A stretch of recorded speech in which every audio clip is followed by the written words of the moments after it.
Ang tunay na dakila ay ang taong hindi pinaglilingkuran, kundi siya mismo ang naglilingkod. At ang taong tunay na naglilingkod, saan nagmumula ito? Saan nakaugat ito?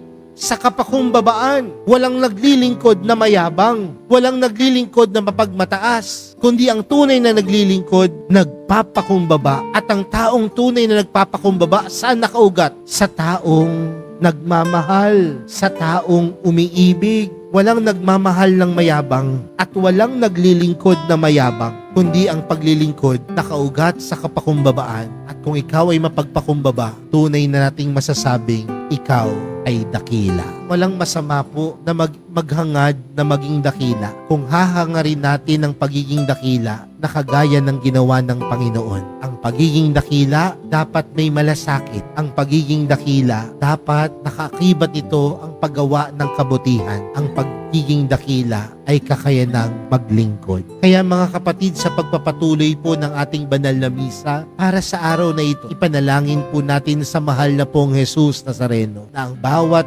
debotong sumusunod sa Kanya ay maging tunay na dakila. May malasakit, nagpapakabuti at patuloy na naglilingkod.